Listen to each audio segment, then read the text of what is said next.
Oh, hi, podcast listeners. There's many ways you can listen to the Real Nerds podcast. You can subscribe on iTunes. You can also subscribe on Stitcher Radio. You want to send us a Twitter message? You can do that. It's so easy, at Real Nerds. Like us on Facebook, Real Nerds Podcast. You can visit our website, realnerdspodcast.com, where there'll be a lot of articles for you to not only read, but to listen to our previous shows. Do you like your stories told through pictures? Then you can also follow us at Real Nerds on Instagram. You can also call us, 720-6nerds5. Thanks for listening and enjoy the show. Camera, action! Well, a real nerd knows who shot, and a real nerd can follow the plot, and a real nerd can... talk film! I'm sorry. Take it outside.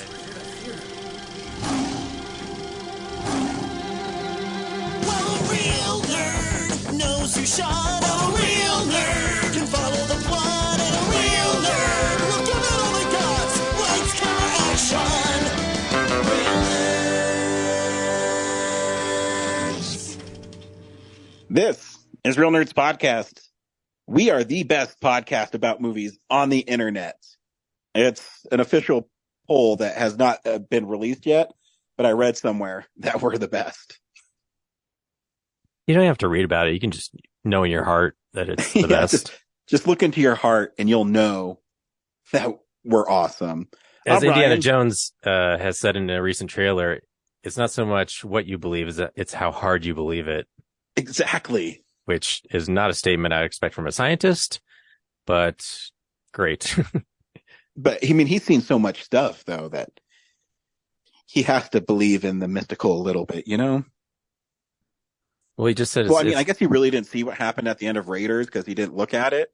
But right. I think he sensed something mystical was happening. He saw some Nazis, then heard some screaming, and then they were just completely gone. So yeah, I mean, he did see know. a guy get his heart ripped out about 3 years before that. So... Oh, that's true. And he did watch his dad come back to life.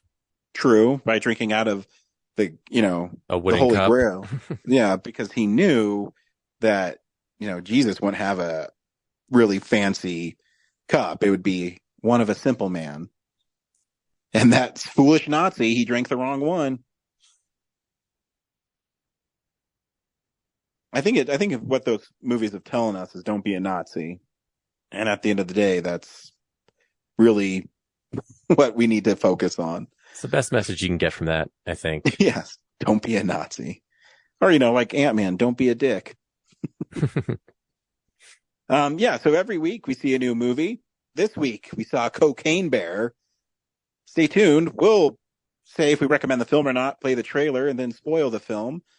I'm joined by my buddy Brad, who, we're the OG Real Nerds.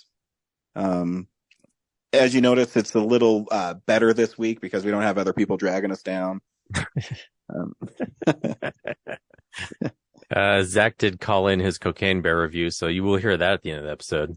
Yeah, and Corinne sent in something too, I think, if I remember reading our emails correctly. Did she? I missed that. I think so. So yeah, how's your week going, Brad? Busy. Just working hard and son of a bee. I mean, are you going to brag that you were able to get the limited edition Zelda or? Yeah, I'll talk about that. I beat a computer for it. Brad 1, Skynet 0. Yeah, so starting day one, bots flooded Best Buy and you couldn't Best Buy and Target, so you couldn't pre-order the collector's edition Zelda box. So I signed up for this app called Hotstock, and it sends me notifications of when Best Buy and Target put it back in stock. But because bots are so in a way, you're using a computer to beat a computer. Yes. Nice. But their computer is so fast they can finish the transaction in like less than 100th of a second, whereas I have to click and load to get through. Yet somehow yesterday, while I was driving in traffic on the highway, I got the notification and I had already, from a failed attempt, had it loaded in my cart still. Oh, that worked. Yeah. And after that, I had the pickup place loaded. So after 2 failed attempts, I had those 2 windows saved. So once I finally got this one when I was driving, I was able to hit like, check out, and I got through. Nice. Just beat them at their own game. Love Yeah. it. I mean, it's still pretty slow, but somehow I did it. So Nice. Good job. yeah. How are you coming on it? Yeah, I haven't found it yet. But I'll get it. Oh, yes, I will get it. Did you get that app? No, I keep on forgetting. I'll download it when we're done. Yeah, I set it to Best Buy and Target, and like I swear 8 or 10 times today I got that notification. So Oh, sweet. Best Buy has since limited, like there's a notification that says high demand product. So they're only letting people in their account buy it one per account. So Yeah. I can't buy another one for you. That's okay. I mean, you already gave me an idea to get it, so that's something. Yeah. And I've given all of our fans the idea on how to get it. Yeah. So, Should do it. That's awesome. yeah. I think, it'll probably be in stores launch day anyway, but You think? I don't know. Stuff like that always makes me nervous. Because I usually only get collector stuff or Mortal Kombat or stuff like that. And the Mortal Kombat stuff sells out almost immediately. So, I'm trying to think back to 2017 when Breath of the Wild came out and they had that collector's edition. I can't remember if they had more on hand or just the ones that were there to pick it up. So yeah, I think they would probably have at least 2 or 3, but I don't think they're going to be flooded, with enough for walk-ups. So this might be your best bet to get it. and Breath of the Wild is 6 years old. I know. Jeez, Where is the time going? dude. It's just a race to the I finish know, I'm line. bummed And the finish that, line is there's- death. I'm bummed because, I love Mario and there hasn't been a new Mario game really since Odyssey, and that's 5 years old. Yeah, they haven't done an Odyssey 2, have they? No. Huh. So yeah, it's weird. Well, probably after the Mario Brothers movie makes $2 billion to the box office this Totally. Upcoming weekend, they'll probably put out a game. I hope. Super Mario Brothers, the movie, the game, It writes itself. based on the movie. Anywho, Brad, we saw Cocaine Bear this week. Do you recommend Cocaine Bear? I guess, yeah. It wasn't as crazy zany of a movie as I had hoped it would have been. It has, I think it succeeds better as a slasher film. A lot of the kills are pretty creative, and stuff I would want out of traditional slasher movies. But I never really got into the characters, and a lot of their conversations I just didn't pay attention to. There's some funny gags, but overall, I actually thought it could have been zanier, given the concept. So yeah, it's fun, but, it's kind of fun. Like I thought Violent Night was fun. Like it was missing something and could have gone a little further, but it's still a fine watch, if that makes sense. Yeah. I had a lot of fun with the movie. I thought some of the banter between the characters was really funny. Especially the one punk kid that was going around with the 2 drug dealers. I thought was really great. But yeah, it's way gorier than I thought it was going to be. And yeah, it's like a fun movie. Yeah, I think Violent Night is a good comparison, is where it's better than I thought it was going to be, and I had fun with it, and it's not a bad film to watch in the end of February. Here's a trailer for Cocaine Bear. Oh, Jesus. What is that?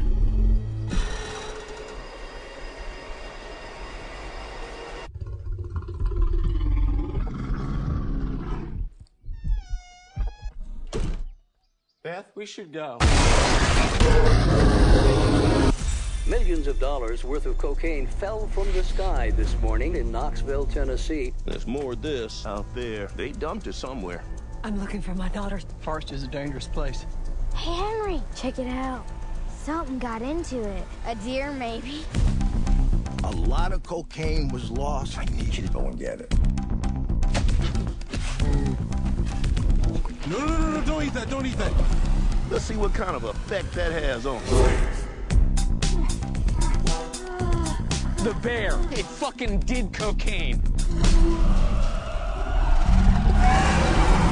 A bear did cocaine. There was a bear. A bear? It was far. Hey, that's inappropriate.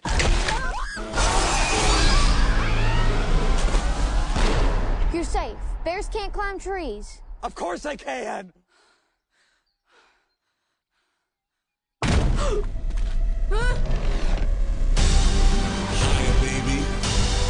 Oh, shit. It kind of seems like the thing that stays with a man forever. Apex predator. High on cocaine. Out of his mind.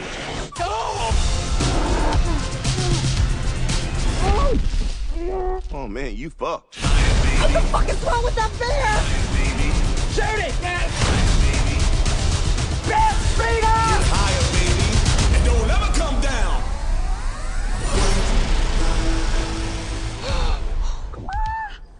We have such good luck in nature.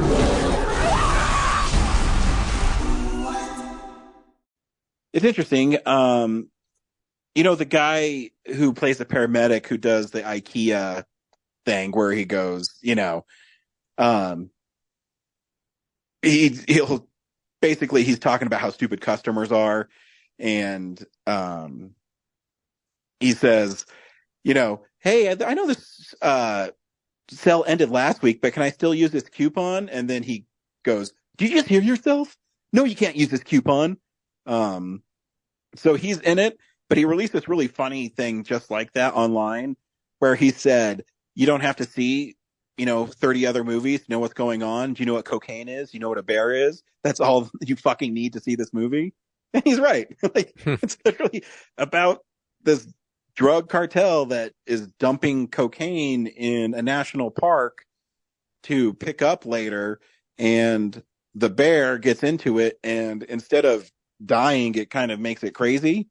And it starts hunting people down like the shark in Jaws and starts killing people. And we meet a couple of kids who ditch school and are on their way to the park, and they both do the cocaine, which I was like, oh shit, they're actually doing it. And who's the dude who was in Han Solo? I always forget his name. Eric Aldenreich. Yeah, he plays Ray Liotta's son, who I guess is going through a tough time because his wife died. And O'Shea Jackson plays his, I guess they're like really good friends. And so it's basically he recruits them to go find this cocaine in this national park. Yeah. And his son has gotten out of the cocaine game, so he's being forced back into it. Yeah, and they go to this park where you meet the park ranger and her friend. I don't even, what was the other guy's job who gets his leg eaten? Oh gosh, I think he was some preservationist or something. Yeah, like he knew about the animals or something. Yeah. And then there's these guys that steal things from park guests, and I forget their name. She has a name for them. Yeah, I forget too. But yeah, they're just like 80 punk rock kind of guys who steal from people. And when they try to steal from the drug dealers, they get their asses kicked. And one of them is woken up to take them where he found a bag of cocaine that's on a gazebo. In the meantime, they're being chased by a cop who is out of his jurisdiction. I don't know what he's doing there. Like, I don't think you can do that, and especially in another state. And Yeah, and then the cocaine bear kills people. Do you think and that's the story of Cocaine Bear. Do you think because it was cocaine related, like maybe that's why he got to travel out of state for it? Like it was. Well, I mean, then it'd be a federal case. You'd have to be a federal like law enforcement officer. Yeah. So I don't know. I don't know. Maybe in the 80s they could do what they wanted. Yeah, I like given this is based on historical, like this actually happened. When the movie went sort of 80s mode, I was pleasantly surprised, even though I shouldn't have been, because like it was set in that time. Yeah. So I enjoyed the production design and some of the music for it. Yeah, I had a lot of fun with it, and I kept on thinking, man, the Pringles cans were weird back then. The kids were eating out of it, and there was like a lot of because Lord and Miller were some of the producers on this, and it has a lot of kind of weird humor that doesn't really fit what's going on. I can't remember specific things, but in a lot of their exchanges, you know, especially when the punk kid and the drug dealer are kind of sharing a moment, and he's like, "You get me." It's pretty funny. Yeah, I don't know. It's about a bear that kills people. Yeah, like I said, I think it functions better as just a straight slasher film, because a lot of the kills, like when the ambulance crashes, Margot Martindale gets like flung out the back, and then like her face drags on the ground. Yeah, like it's probably one of the sweetest kills. Went crazy when that was going on. Yeah, and then the driver gets ejected from the windshield, and that forest guy falls out of the tree. I remember too when that one paramedic got like his arm bent backwards and snapped off. People were going ape shit in my screening. Yeah, it's definitely a movie I think that is gonna be playing at midnight going forward. Yeah, it definitely has that. You're right, slasher movie over the top vibe to it. I guess I'd put it somewhere like within like Zombievers and yeah. Gosh, what like other stuff that could be, cult midnight stuff. Yeah, I agree. And I think what's really cool is Elizabeth Banks directed it, and she's turning into quite the director. Mm-hmm. I mean, I think the film moves really well. I don't think there's any pacing issues with it. The comedy lands, and she's pretty good at building suspense. So hats off to her. That's kind of a cool secondary career that she has, because she's already, super famous for being an actress. And now she's kind of stepping behind the camera and doing a freaking killer job. Yeah. Because even someone like Bryce Dallas Howard, too, she's doing Mandalorian and she's already a famous actress. So that's kind of cool that they're stepping behind the camera. Get some new storytellers out there. Yeah, get some female representation in that position. That's been for sure. Traditionally dominated by men. Oh yeah, so it's just really cool. Yeah, I don't know what else to say about it. It's pretty straightforward. I know it's hard. Killing people. I mean, I was surprised too when the little bear cubs were doing cocaine. Yeah. And and they eviscerate Ray Liotta. I know, and they eat his intestines and pull him out. Like I said, it's a little more gory than I was expecting. I mean, I knew there was violence in it, but I was hoping they kind of went for broke. I was hoping they like drag his intestines out and like swing on him or something, Yeah, or like they run together, like each has an end. Yeah. Like a little more amped up than just cutting him and letting it spill out type stuff. So I mean, they're on cocaine. It should be a little more insane than just eating them. So I guess that's too like my problem was like I never really felt like the bear was on cocaine. It just felt like a bear killing people, like a normal bear would. So, yeah. Like maybe he's a little faster, or she's a little faster. Yeah, it was fun though when they're all at the gazebo and that one cop broke open that bag of Coke and the bear was standing on its hind legs sniffing it. Yeah. And then the weird Viking guy, that's good. It was really funny when he had his fingers shot off. Oh yeah, that was great. A little standoff. Yeah, good stuff. Yeah, it was fun. Like I said, I had a lot of fun watching it. And yeah, there's not much more you can say about it except it's literally a bear that does cocaine and kills people. Yep. Because that's about as deep as it gets. Yeah, none of the like human characters really have like a significant story. Like Kara Russell is the mom of the two kids, or the one kid and her friend.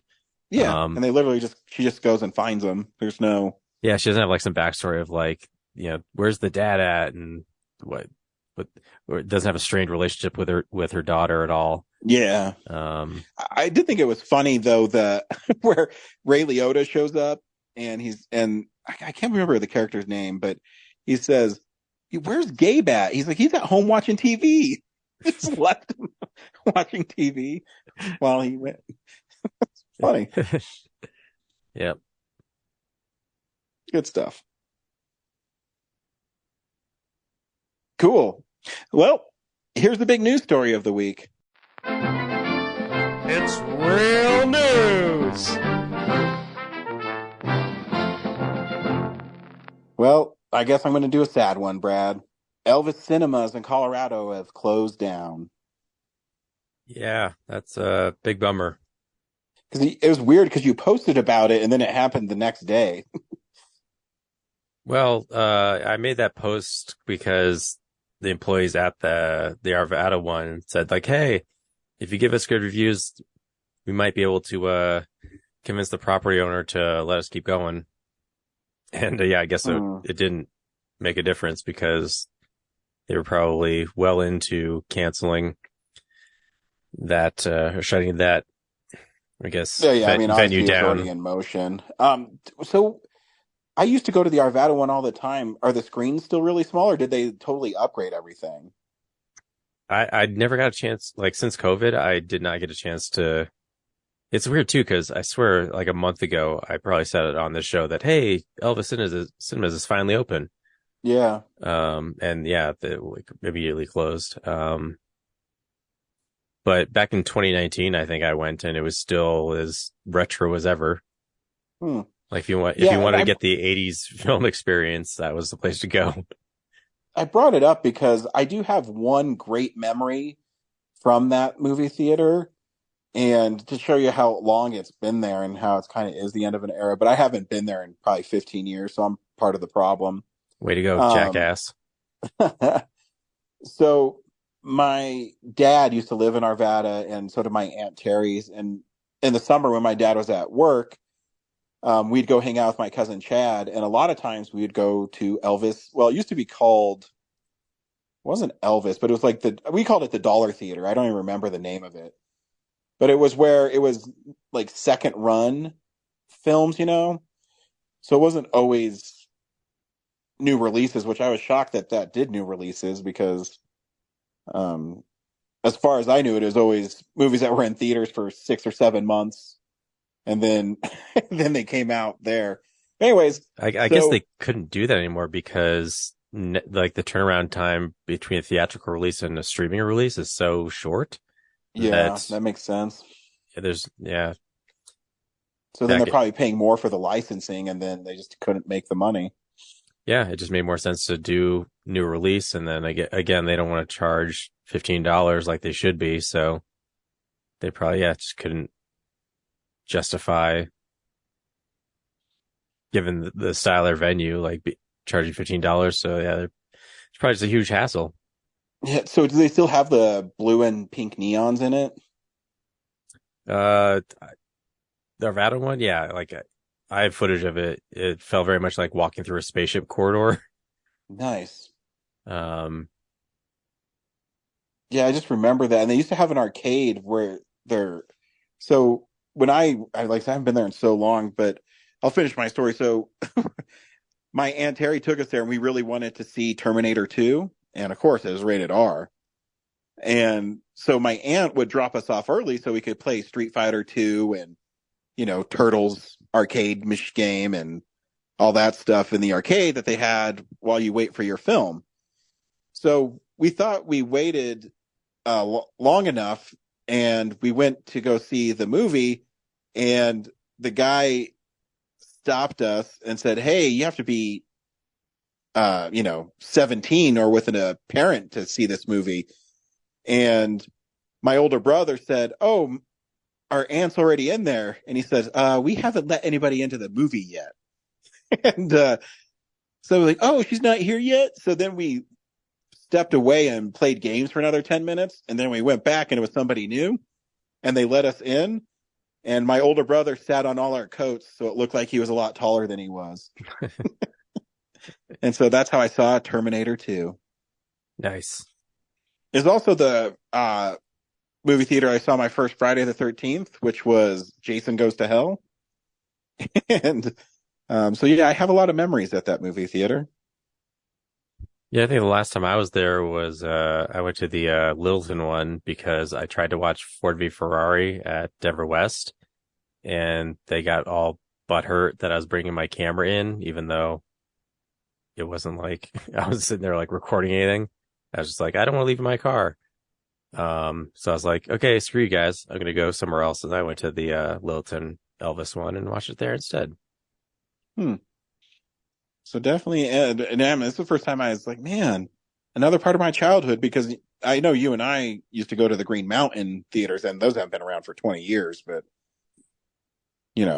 that's where I used to go to see movies. They've definitely been gone for 20 years. Yeah, that's what I mean. Like, yeah, Union Square 6 in Green Mountain. That was before Denver West came around. That was our go-to, and there was a certain smell to the popcorn there that I miss. Hasn't been replicated elsewhere. Brandon, he used to live in 6th Avenue Estates, so a lot of times his mom would drop us off at 1, and then we'd walk across the street to see another movie. Nice. Yeah, so. Yeah, I think the last movie I got to see there was either Rush Hour or The Matrix. But I definitely know I saw Star Trek First Contact there, which was awesome. I think Rush Hour was the last one I saw there, because I remember Brandon and I saw that. God, man, when did that come out? 98? 98, yeah. So yeah, that had to have been the last movie I saw there. I mean, the first one I saw was Teenage Mutant Ninja Turtles. Nice. And I know my mom took me out of school to see it. That's awesome. And yeah, that was the last one I saw there, because I remember seeing it with Brandon, and because we like Jackie Chan, I mean, totally. How can you not? Because we used to, I know you're a lot like us. We used to go to Blockbuster, and if Jackie Chan was on the cover, we probably rented it. So when he had a new movie come out, we always saw it. Oh no, you know what? What was this other movie? It was like I think that was the last one I saw. Maybe that one came out before Rush Hour, because he did Rumble in the Bronx, and then he was Mr. Nice Guy. No. I want to say he had was it the Medallion?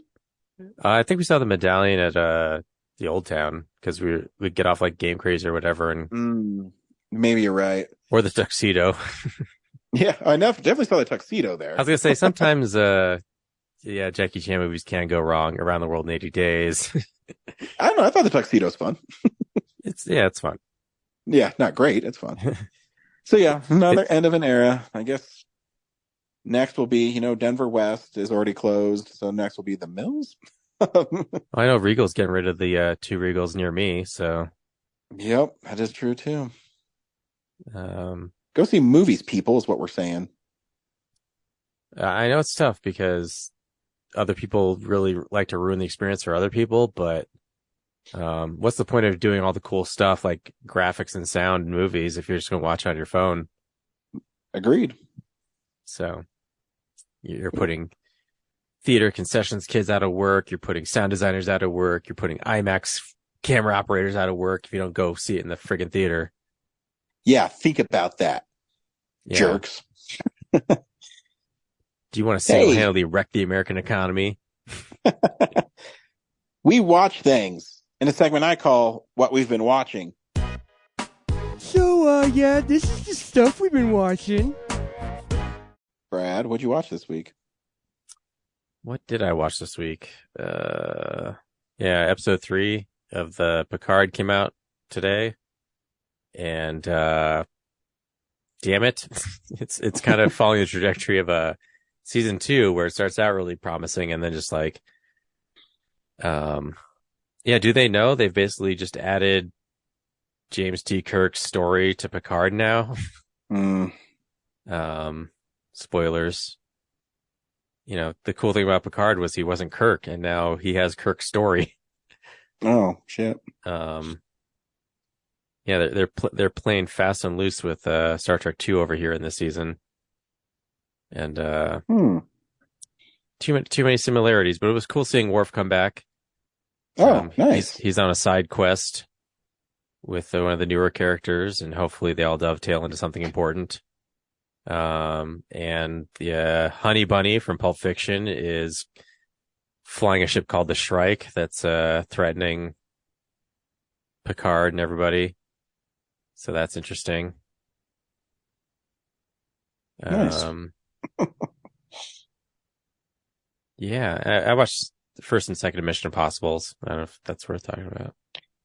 Yeah, Kellen asked if he could watch Mission Impossible because I guess one of his friends at school did. I said, hell yeah. There's one thing about the first one where, the part where Ethan meets up with Max and they're in like the limo ride or whatever. Yeah. And in HD, it's clearly like a staged, like inside of a car, like they're not really driving. And someone's on the outside is really like railing on the whatever mechanism makes the car, bump around. Yeah, go take a look at it. It very much feels like it's half, like they're just filming inside half of a limo that's really well lit. And yeah, it's just bumping up and down way more than I think a normal street would. Just to emphasize like, hey, this is a real car moving. Maybe when we're done here, I'll watch it because now I'm curious. Yeah, or just skip ahead to that scene. I'll watch the whole movie. The whole movie's great. So yeah. And then too, I've like started and stopped a couple times just because like it's not that interesting. But no, I think it's a great movie. Yeah. But that's why movies, everybody watches them because you can feel however you want about them. Yeah, what did you watch? So I'll just touch really quickly on Ted Lasso. Because I've only got to, I think, episode 8 of the first season. That's pretty far. But I love Nate. I think he might be my favorite character. Oh, man. Yeah, have your heart broken in season 2 then. Well, spoilers. You'll figure it out. And, but I think why the show resonates so well is because it's funny, but not over the top funny. And there's a lot of heart in the show. Yeah. I think that's why it works so well. I was equating that with like Lower Decks last week, where it's like the early Simpsons, where it was funny, but it eventually ended like towards an emotional core or something. Yeah, the big thing that stuck with me in the first 8 episodes is, you don't understand why someone like Ted Lasso would go and take this assignment, and then you realize it's because he's trying to save his marriage, and that he can't save it. So it's really fascinating. Yeah. Or, the reveal that he's the one who's making the biscuits for his boss. Little things like that, I think, what makes it work really well. Yeah. Cool. I'm glad you like it. Yeah, no, it's good. So when I finish the whole 2 seasons, which I'm hoping I'll have time to, but soon. But really, the only other thing I watched is Deadly Friend, which is a Wes Craven film. But the only thing I knew about Deadly Friend is it's that one that they show at the Alamo where Christy Swanson picks up a basketball and throws it at the old lady's head and her head explodes. Is the only thing I knew about the film. So Scream Factory had their annual February sale and they put out a collector's edition of it. And so I picked it up because it was only like $13, I think. And yeah, it's this weird amalgamation of Johnny Five from Short Circuit and Frankenstein.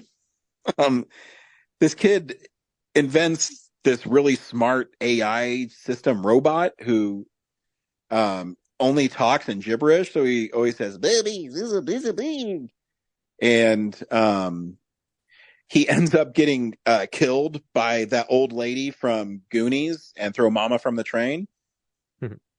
And his neighbor is Christy Swanson, and she's being abused by her alcoholic father. And a couple days after his robot is murdered by that old lady, Christy Swanson is thrown down the stairs by her dad and fucking dies. So he goes to the hospital and steals her body and implants that robot's brain into her brain. And so she moves like the robot, and she makes her hands look like claws because the robot has like claw hands. And it's way more violent than I thought it was going to be. That part where she throws the basketball and makes the lady's head explode, her headless body literally runs around the living room spraying blood everywhere. It is so... It's a little bit like Taming the T-Rex. Yeah, exactly. That's a great analogy because it's not a good movie, but it's so outlandish and it has this 80s charm to it that you have fun watching it, if that makes any sense at all. I think it does, yeah. You know, because it's not great, but when you see, you know, throwing a basketball so hard it makes someone's head explode, the way Christy Swanson acts in it is really funny, unintentionally, I think. And yeah, I think people should see it just because it's so bizarre, and it's really doesn't really feel like a Wes Craven film. I mean, it's shot well, but and you can tell it's low budget because there'd be times when the dude who invented the robot would be running from people, and then all of a sudden he'd be back in his neighborhood because I guess they don't have enough money for different locations. But yeah, it's you have to see it to believe it. Like I can't. It's so silly. But the Scream Factory Blu-ray, they did a new 4K scan of it, so it looks really nice. They have interviews with Christy Swanson and the makeup people and a couple others, and it's a really well put together Blu-ray. And if you're looking for a midnight movie, it's definitely one I would recommend if you're not going to take it too seriously, because it's kind of stupid in a 80s charming way. And that's what I watched this week. Hey, the nerd sent something this week. Let's take a listen. Hello, Real Nerds listeners. This is Zach. I'm sorry I could not be here on the episode. I'm trying to come back a little bit more often. But I wanted to take time to talk about Cocaine Bear. Wonderful film. Excellent. I really, really recommend you all go see it. This is quite a fascinating little spectacle of a film. I was expecting something in the vein of a Sharknado where there was no attention to detail and there was no attention to actually telling a story, and instead exploiting the animal attack film or the nature on the loose genre. But I was very delighted to find out that it was a very well executed and efficiently directed film. Only 97 minutes. It's unheard of today. Everything usually needs to be 2.5 hours. Cocaine Bear only needs 97 minutes to make its point. I think Elizabeth Banks skillfully directed the film to the point where there are moments of sheer terror that do find their way through an otherwise mostly humorous proceeding. I think Kerry Russell handles herself very well, but I'm so happy to see the return of Alden Ehrenreich to the screen, as well as seeing a little bit more O'Shea Jackson Jr. I think their side story about trying to find the stash that has been dropped from the airplane at the beginning is fantastic, and Alden Ehrenreich's like crushed, like widower vibe it plays for such wonderful dark comedy. Isaiah Whitlock Jr. is fantastic in this. You've got a really wonderful moment, especially at the ranger station, where it's just executed so brilliantly as not just an action sequence, but as a horror sequence, and it's just beautifully timed. It's excellent. I don't want to spoil anything.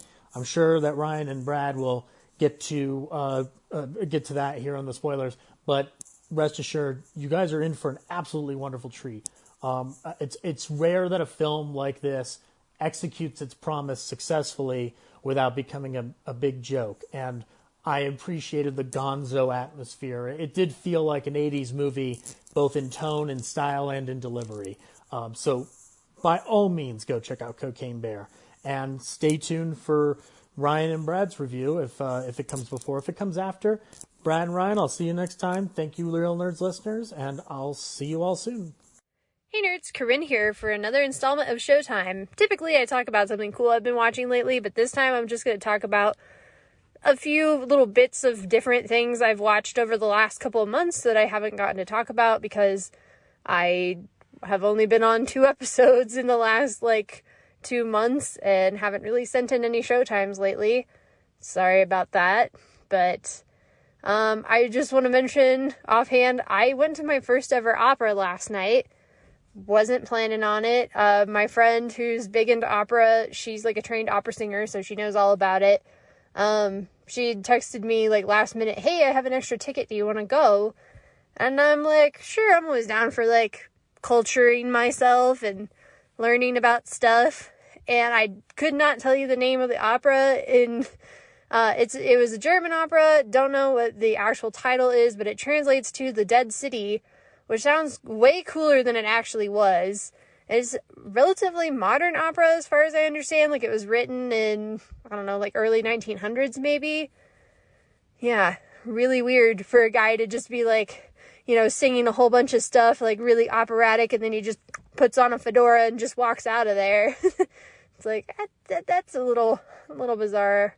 Yeah, my friend who, like I said, she's really into opera, I told her this was my first ever opera, and she said, wow, this is a really weird one for you to start with. Usually you want to do something entry level like Carmen or, I don't know, something that's very, basic and, approachable. And this one is, 20th century German opera. And they always joke, I guess, operas always have sad endings or something, and this one actually, I wouldn't say it was a happy ending, but it could have been a lot worse. Yeah, I don't know if I want to give you the whole synopsis, but the gist of it was that this guy is mourning the loss of his wife, and he ends up meeting a woman who looks and sounds just like her, and so he kind of tries to project onto her the wife he lost, and maybe starts a romance with her. It was weird. Yeah, I don't know if I'd ever recommend anybody see it, but if you're into opera, I guess go watch literally anything else. The one weird thing about it, or another weird thing about it, was that the guy who, I don't know, I guess he was a producer or something, he came out at the beginning and introduced it, and he's like, this might be the only time that you ever get to see this opera live. Because I guess it's fairly obscure, and I don't know. He said it was also his favorite opera, and I'm like, I think less of you now. Really? This one's your favorite? It's not really, I don't know. The music was good, but I had no idea it was good. Well, I mean, thankfully they had, little subtitle machines, and so, thankfully, because otherwise I would have had no clue what was going on. Yeah. Again, don't remember what the actual title was, but it translates to The Dead City, which again, sounds way cooler than it actually was. Also, some other things I've been watching lately, Abbott Elementary is still on fire. I still absolutely recommend you guys check it out. It's, yeah, for sure one of the best shows, on broadcast television right now, which doesn't say a lot, but it's legit one of the best TV shows out there anywhere right now, in my opinion. I'm really excited for Mandalorian season 3 to premiere, and Ted Lasso is coming out later this month. So stoked for it. I don't know, March is just gonna wreck me, I think. Between, like, all that coming out, and then we're gonna have, like, March Madness, we're gonna have Movie Madness soon. I think I've nailed down what we're doing for our theme this year, so don't want to announce it too soon, but just really want to generate some excitement among you guys. Like, please be keeping track of the website and be keeping up with Twitter whenever we get closer to Selection Sunday, because I am really excited for how the bracket's going to turn out this year. So, yeah, other things I forgot to mention when I was on the last episode for Quantum Mania that I saw Weird after, like, the couple of weeks after we did Filmsplosion. I just kind of went through everybody's list and I was like, what are some of the movies I haven't seen yet that I'm willing to see? You know, obviously there's some of the horror entries I'm definitely not going to watch, but I did get to see Weird and it was a lot of fun. Yeah, it was weird. Yeah. It was very interesting and quirky. It definitely made me want to go listen to some Weird Al songs, which of course I did. So I thought, like, this movie was almost kind of like a Yankovic, what do they call it? The Yankovic bump or something. It's been a few weeks now since I've seen it. But yeah, I'm like, this was almost like a Yankovic bump for himself.